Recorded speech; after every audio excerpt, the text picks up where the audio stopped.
"Babe, I lost my job," I said, my voice trembling as I walked into our Nashville apartment. I watched Marcus's face change from casual indifference to something much darker. The words hung in the air between us like a poison cloud, and I could see his mind racing behind those cold blue eyes I once thought were beautiful. "You what?" he snapped, dropping his phone onto the granite countertop with a sharp crack. "Charlotte, tell me you're joking." "My name is Charlotte Hayes, and I'm 35 years old. For the past 8 years, I've worked as a senior marketing director at Northrise Apparel, one of Nashville's most prestigious fashion companies. My job brought more than just a paycheck. It came with exclusive industry parties, networking events with celebrities, and connections that opened doors throughout the city. Marcus had always loved being my +1 to these events, charming clients and making contacts that somehow always seemed to benefit his struggling consulting business. But tonight, I was testing him. Earlier that day, I'd actually received the promotion of a lifetime, vice president of brand strategy, with a salary that would nearly double our household income. Instead of celebrating, though, I'd been haunted by a growing suspicion that had been eating at me for months. Marcus seemed more interested in my professional calendar than our personal life. He knew the names of my colleagues better than he knew my favorite restaurant. When I mentioned work stress, he'd ask about specific clients. When I suggested quiet nights at home, he'd remind me of upcoming industry events. "I'm sorry," I continued, forcing tears into my voice. "The restructuring hit my department hard. They let me go this morning." Marcus ran his hands through his perfectly styled brown hair, pacing our living room like a caged animal. "This is unbelievable. Do you understand what this means? The Morrison account presentation is next week. I was counting on you introducing me to their marketing team." Not once did he ask if I was okay. Not once did he offer comfort or reassurance. Instead, his first thought was about his business opportunities. My heart sank as I realized my worst fears might be coming true. "Marcus, I thought you'd be more concerned about me than your networking opportunities," I said quietly. "Concerned about you?" He laughed bitterly. "Charlotte, you just destroyed everything we've built. Your job wasn't just a paycheck. It was our entire social foundation. Without your position at Northrise, we're nobody in this city." The venom in his voice made me step backward. This wasn't the man I'd married 3 years ago. Or at least, this wasn't the mask he'd worn during our courtship. I met Marcus 4 years ago at a Northrise Apparel charity fashion show. He'd approached me during the cocktail hour, all charm and devastating smile, claiming he was interested in sustainable fashion consulting. Looking back now, I should have realized he'd researched the guest list and targeted me specifically. At the time, though, I was flattered by his attention and impressed by his knowledge of industry trends. Our early relationship had been a whirlwind of romantic dinners and weekend getaways, but I started noticing patterns after we moved in together. Marcus always seemed more energetic before my work events. He'd ask detailed questions about who would be attending, what they did, and how they might be useful for his business. When I'd come home exhausted from a long day, he'd perk up if I mentioned meeting someone new or landing a big client. "You're being dramatic," Marcus continued, still pacing. "You know how hard I've worked to build relationships in this industry. Your connections were supposed to help establish my consulting firm. Now what am I supposed to tell potential clients?" "Maybe you could tell them about your actual qualifications and experience," I suggested, my voice sharper than I intended. His face twisted with anger. "Don't act like you don't understand how business works, Charlotte. It's all about who you know, and you were my in. Without your job, we're just another couple struggling to make it in Nashville." I thought about all the times he'd encouraged me to attend networking events I didn't want to go to, how he'd practiced conversations about his business in our bathroom mirror before parties, how he'd always positioned himself strategically near influential people at industry gatherings. The signs had been there, but I'd been too trusting to see them clearly. "I've been supporting both of us financially for the past 2 years while you've been building your brand," I reminded him. "Maybe it's time you actually started earning some income instead of just collecting business cards." "This is exactly what I'm talking about," Marcus shot back. You've always looked down on my work. You've never understood the long-term strategy. Building a consulting business takes time, and your position was supposed to give me that time. The way he said, your position, made it sound like a tool rather than my career. I realized that, in his mind, I'd never been Charlotte the person. I'd been Charlotte the networking opportunity, Charlotte the social ladder, Charlotte the meal ticket to Nashville's business elite. So what happens now? I asked, curious to see just how far his selfishness would go. I don't know, he said, throwing his hands up in exasperation. I guess I'll have to figure out how to rebuild everything from scratch. This is just perfect timing, Charlotte. Really perfect. He grabbed his keys from the counter and headed toward the door. I need some air. I can't deal with this right now. The front door slammed behind Marcus with such force that our wedding photo rattled on the side table. I stood in the sudden silence of our apartment, processing what had just happened. In my darkest suspicions, I'd imagined he might be disappointed about losing social connections. But I'd never expected such cold, calculating selfishness.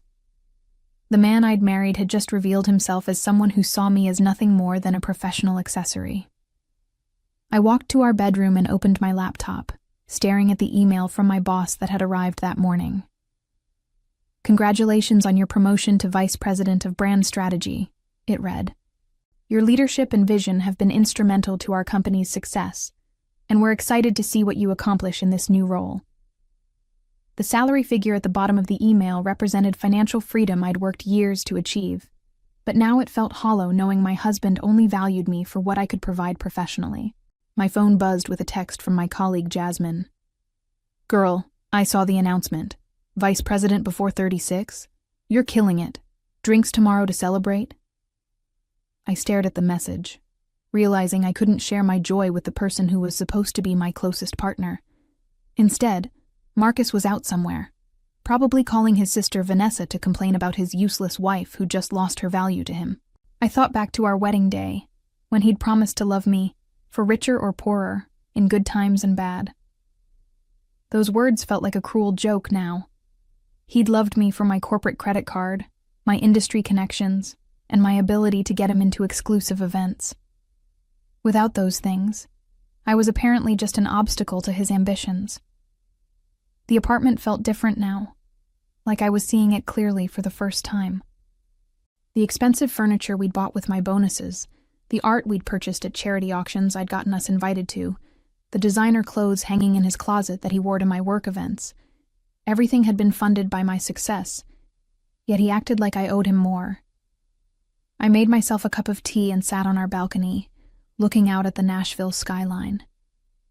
The city lights sparkled below, representing thousands of dreams and ambitions. I'd worked so hard to build my career, to earn respect in a competitive industry, to create a life I could be proud of. But somehow, I'd allowed Marcus to make me feel like my worth was tied to what I could do for him, rather than who I was as a person. Tomorrow, I would tell him the truth about my promotion. But tonight, I needed to process the devastating realization that my marriage might be built on a foundation as shallow as my husband's social climbing aspirations. The test had revealed more than I'd bargained for, and I wasn't sure our relationship could survive the truth about either of us. Marcus didn't come home until nearly midnight. I heard his key in the lock, followed by the careful footsteps of someone trying not to wake a sleeping spouse. I lay in our bed, eyes closed but very much awake, listening to him move around the apartment. Part of me wanted to confront him immediately, to end this charade and reveal my promotion. But another part of me needed to see how far his selfishness would go. The next morning, I found him at the kitchen table with his laptop and phone, surrounded by coffee cups and what looked like business plans. He barely glanced up when I entered. I've been thinking about damage control, he announced without any greeting or apology for his harsh words the night before. We need to start reaching out to your former colleagues immediately. If we position this right, maybe we can maintain some of those relationships even without your official position. I stared at him, amazed by his audacity. Marcus, I lost my job yesterday. Shouldn't you be concerned about how we're going to pay our bills? Of course I'm concerned about money, he said, though his tone suggested otherwise. But the real loss here is strategic. Do you realize how long it took me to build rapport with the Northrise executive team? And now I'll have to start over with some other company's marketing department. Some other company? I asked. You mean where I might find a new job? Well, obviously you'll need to find something in the same industry, Marcus replied, as if I were being deliberately obtuse. Preferably with a company that has even better connections than Northrise. Maybe Dravenmark Capital has openings in their marketing department. Their client base would be perfect for my consulting services. I watched him scrolling through job postings on his laptop, not for me, but presumably researching companies that might benefit his networking goals. This wasn't a husband trying to support his wife through a difficult time. This was a business strategist recalculating his approach to achieving his own objectives. What if I wanted to try something completely different? I asked. Maybe leave marketing altogether and pursue something I'm passionate about. Marcus finally looked up from his screen, his expression incredulous. Charlotte, this isn't the time for a career change. We need to be smart about this. Your value isn't just your salary, it's your position in the industry. Without that, what do we have to offer? The way he said we made my skin crawl. There was no we in his thinking, only Marcus and his schemes, with me serving as his unwitting accomplice. I'm going to shower, I announced, needing to escape his calculating gaze. In the bathroom, I turned on the water and sat on the edge of the tub, processing his words. Your value isn't just your salary, it's your position in the industry. He'd reduced our entire relationship to a business transaction. I wondered how long he'd viewed me this way, and whether there had ever been genuine feelings between us. When I emerged from the bathroom 20 minutes later, I could hear Marcus on the phone in the living room. His voice carried a tone I'd never heard before, conspiratorial and intimate. I crept closer to listen, my heart pounding. I know, he was saying. The timing couldn't be worse. But maybe this is actually an opportunity for us. Us? I pressed myself against the wall, straining to hear more. Charlotte losing her job changes everything, Marcus continued. I don't have to pretend anymore. She was useful for getting me established. But now... His voice trailed off as he moved further from the bedroom. I felt like I'd been punched in the stomach. Who was he talking to? And what did he mean about not having to pretend anymore? I grabbed my phone and quietly opened the voice recording app, then crept closer to the living room. Marcus was standing by the window, his back to me, speaking in hushed tones. Vanessa, you don't understand, he said, and I realized he was talking to his sister. Charlotte's job was everything. The parties, the connections, the social status. That's what made this whole arrangement worthwhile. Arrangement? My hands trembled as I held the phone, making sure it was capturing every word. I know you think I'm being harsh, Marcus continued, but you didn't see how she looked at me last night, like I was supposed to comfort her or something. She doesn't get it. This was never about love. It was about building something bigger. I had to bite my lip to keep from gasping out loud. 3 years of marriage, and he was calling it an arrangement. Listen, Marcus said, his voice dropping even lower. There's something else I need to tell you. Remember Gabriel from the Bright Ridge Media launch party? We've been seeing each other for about 6 months now. My legs nearly gave out. An affair. He was having an affair. I know, he said, apparently responding to Vanessa's reaction. But Gabrielle works in brand management at Corswell Electric. She has connections throughout the entertainment industry, and her family owns 3 hotels in downtown Nashville. She's everything Charlotte was supposed to be, but better. I felt bile rising in my throat. While I'd been working 60-hour weeks to support both of us, he'd been building a relationship with someone who could provide superior networking opportunities. The plan was to wait until I'd extracted everything useful from Charlotte's professional network, Marcus continued. But now that she's lost her job, there's no point in prolonging this. Gabrielle's already introduced me to 2 potential clients, and her father is considering hiring my firm for their hotel marketing campaigns. I heard him laugh, a sound that chilled me to the bone. Charlotte thinks this is about emotions and marriage vows, he said mockingly. She has no idea that successful people don't make decisions based on feelings. Everything is strategic. I needed her position to launch my career, and now I need Gabrielle's connections to take it to the next level. Of course I feel bad for Charlotte, he added, though his tone suggested otherwise. She's not a terrible person. She's just naive. She actually believed I married her because I loved her. The recording on my phone showed 8 minutes and counting. I had enough evidence to destroy him, but I kept listening, needing to understand the full scope of his betrayal. Gabrielle understands how business works, Marcus went on. She doesn't get emotional when I have to work late or attend industry events. She sees our relationship as a partnership where we both benefit professionally. It's so much more mature than whatever Charlotte thought we had. I heard footsteps approaching and quickly slipped back toward the bedroom, my heart hammering. Marcus appeared in the doorway moments later, his phone call apparently finished. "Hey," he said with a casual smile, as if he hadn't just been planning my replacement. "I was thinking we should start making a list of your professional contacts. We need to reach out before word spreads about your termination." I stared at him. This man I'd shared a bed with for 3 years. This stranger who'd been systematically planning to discard me once I'd served my purpose. He had no idea that I'd just recorded his confession, or that everything he thought he knew about my situation was a lie. "Sure," I managed to say. "Let me just get my laptop." That afternoon, while Marcus was at what he claimed was a client meeting, but was probably a rendezvous with Gabrielle, I sat in our living room with my laptop and my phone, planning my next moves. The recording of his phone call was safely backed up to my cloud storage, along with screenshots of his text messages I'd managed to access while he was in the shower. I called my friend Jasmine, who worked in our company's legal department. "Charlotte," she answered cheerfully, "please tell me you're ready to celebrate your promotion. I've been dying to take you out." "Actually, I need your advice about something more serious," I said.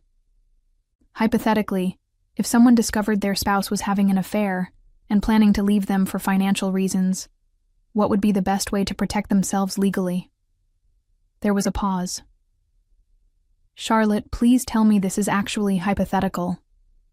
"I wish it were," I admitted, and told her everything. The fake job loss, Marcus's reaction, the recorded phone call, and the affair with Gabrielle. "Okay, first of all, document everything," Jasmine said immediately. "Keep that recording safe, and start gathering evidence of your financial contributions to the marriage. If Marcus has been using your income to support his business, you'll want proof of that." "What about the affair?" I asked. "Tennessee is a no-fault divorce state, so adultery doesn't automatically affect asset division," Jasmine explained. "But if you can prove he was planning to leave you for someone with better financial prospects, that could demonstrate fraud or deception, especially if he was using your resources to court his replacement." I spent the next few hours creating a comprehensive file, bank statements showing my income supporting our lifestyle, emails where Marcus discussed business strategies that relied on my connections, photos from industry events where he'd clearly been networking instead of supporting me, and of course the damning phone call recording. By the time Marcus returned home that evening, I had everything organized and safely stored in multiple locations. He walked in with flowers, cheap grocery store roses that looked like an afterthought. "Peace offering," he said, with what I now recognized as his calculated charm smile. "I know I was harsh yesterday. This whole situation has me stressed, but I shouldn't have taken it out on you." "It's okay," I lied, accepting the flowers. "I understand you're disappointed." "I've been thinking," Marcus continued, settling onto the couch beside me. "Maybe this is actually an opportunity. You could find something even better than Northrise. I've been researching companies that might be good fits for your skill set." I had to admire his commitment to the performance. "Oh?" What did you find? Well, there's Corswell Electric, he said, and I had to fight to keep my expression neutral. They're expanding their marketing department, and they have incredible industry connections. The company president's daughter works there, and she's apparently very well connected in Nashville's business community. Of course, he would suggest Gabrielle's company. The audacity was breathtaking. That sounds promising, I said carefully. How do you know so much about their operations? Marcus's smile flickered for just a moment. I did some research online. Their marketing team has an impressive portfolio. More lies, stacked on top of his foundation of deception. I wondered if he'd ever told me the truth about anything during our relationship. I have some good news, I announced, deciding it was time to begin my counterattack. I heard back from Northrise today. Apparently, there was a mistake with my termination. They want me to come in tomorrow to discuss my options. The relief that flooded Marcus's face was almost comical. Really? That's fantastic. What kind of options? I'm not sure yet, I said innocently. But it sounds promising. I could practically see the gears turning in his head, recalculating his timeline for discarding me, now that I might still be useful. The next morning, I dressed in my best suit and left the apartment, telling Marcus I was going to Northrise for my meeting. Instead, I drove to Corswell Electric's downtown office building. It had taken me exactly 3 phone calls the night before to confirm that Gabrielle Wellington worked there as brand manager, and that she was indeed the daughter of hotel mogul Charles Wellington. I parked across the street and waited. At 11:30 a.m., I saw Marcus's silver sedan pull into the parking garage. 20 minutes later, he emerged with a striking blonde woman wearing an expensive dress and carrying a designer handbag. They walked to a nearby cafe, their body language unmistakably intimate. I followed at a distance and positioned myself at a table where I could observe them clearly. They sat close together, her hand resting on his arm as he showed her something on his phone. When she laughed at whatever he was saying, she leaned in and kissed his cheek, a gesture that felt like a knife twisting in my chest, not because I still loved him, but because of the sheer brazenness of his deception. I took several photos with my phone, making sure to capture their faces clearly and document the timestamps. Then I called the cafe and asked to speak with the manager. "Hi, this might sound strange," I said when she came to the phone, "but I'm a private investigator working on a case. I'm currently observing 2 people at table 7, the man in the navy suit and the blonde woman. Would it be possible to get a receipt showing the date and time if they pay with a credit card?" "I can't give you private financial information," she said. "But I can confirm if someone was here at a specific time if you have a legitimate legal reason." "That would be perfect," I said. "I'll be in touch." Marcus and Gabrielle spent nearly 2 hours together, and their goodbye was anything but professional. I had enough evidence to prove the affair, but I wanted more. I wanted to understand exactly how he'd been using my professional relationships to court his replacement. That evening, Marcus returned home with an unusual amount of energy. He practically bounced through the door, humming under his breath. "Good news," he announced. "I landed a new client today. Corswell Electric wants to hire me for a marketing consultation project." I looked up from my laptop, feigning surprise. "Wow, that's amazing. How did you hear about the opportunity?" "Just good timing," he said vaguely. "I've been networking in the right circles." "What's the scope of the project?" I asked, curious to see how much he would lie. "Brand positioning for their hospitality division," Marcus replied. "Apparently they're expanding their hotel partnerships and need fresh marketing strategies." Everything clicked into place. Gabrielle had given him insider information about her father's business expansion, and Marcus was using our joint savings to fund his consulting materials while positioning himself as an industry expert. He was literally using my money to impress his affair partner's family. "That's wonderful, honey," I said sweetly. "When do you start?" "Next week. And the best part is, if this goes well, they might introduce me to some of their partner companies. This could be the breakthrough I've been working toward." I nodded enthusiastically while mentally calculating how much of our joint money he'd been spending on his relationship with Gabrielle. The expensive dinners he claimed were client meetings, the new clothes he'd bought for important presentations, the sudden interest in luxury hotels where he said he was researching industry trends. It had all been courting activities funded by my income. "I'm so proud of you," I said, meaning every word ironically. "You've worked so hard for this opportunity." Marcus beamed, completely oblivious to the fact that his wife had just spent the day documenting his adultery and was planning to destroy every aspect of his carefully constructed deception.